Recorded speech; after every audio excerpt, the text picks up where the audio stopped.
How many times have you made a project and your cast on row looks something like this, where it is tight, it's not very flattering to your project, and you have no idea why it happened?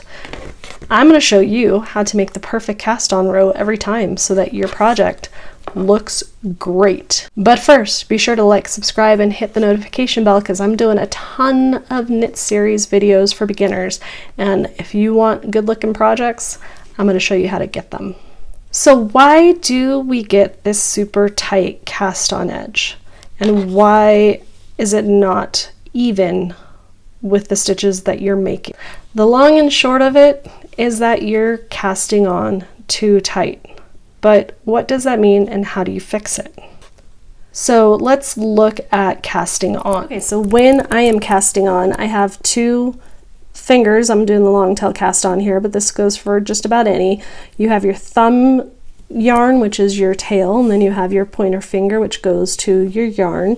And through the motions of thumb to pointer, you're creating these loops. So if I sit there and I keep them very close together, for this swatch, I had them right next to each other. I am not giving room for my stitches. My thumb yarn is what's giving space. So if I put these stitches right next to each other and then I go to work into them, not only is it going to be hard to work into, but I haven't given space between each stitch so that the first row can spread out. So as you can see, it's tight and then it spreads out. After a few rows, it starts to become the size it should be.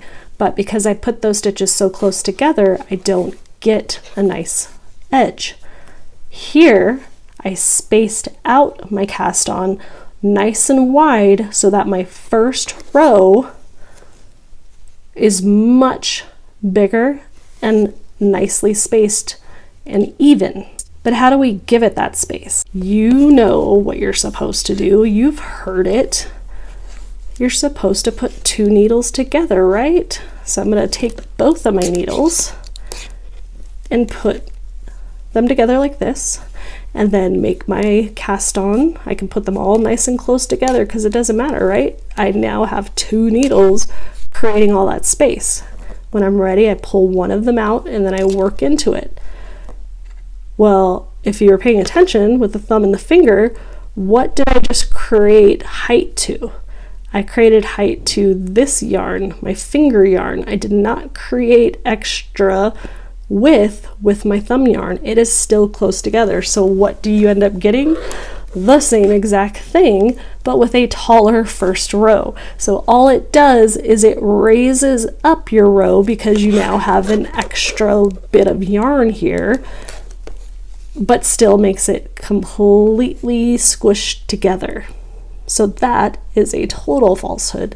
Doubling your needles will never work. So instead, we're going to do the finger method. So we're going to use this finger, this pointer finger, to make our stitches perfect. We're going to put it right next to the stitch we just made, and you're pretty much kind of feeling it on the ball. I don't know if you call it the ball, the pad of your finger. So you're placing it there. Then you're doing your long tail stitch and you're leaving that much space. That seems like a lot, doesn't it? But that is going to give you this perfect edge. So then you come to the next one and you can kind of squish them together. It doesn't matter. They're spaced out. They're good to go. Now you're going to come and stick your finger there for the next one. Tighten it down, move it along. And you're going to keep those finger distances as you work this cast on. So I can sit there and now you see my thumb yarn, the loops at the bottom, are spread out. So when I make that first row, it is now nice and spread out. So what happens, like if you make a couple tight ones and then you remember and then you're like, oh wait, let me spread them out. It'll work out, you know, right? Wrong. You have to be consistent. Here I did them really close together and then I spread them out over here and you can see the difference. It's tight and then it goes loose.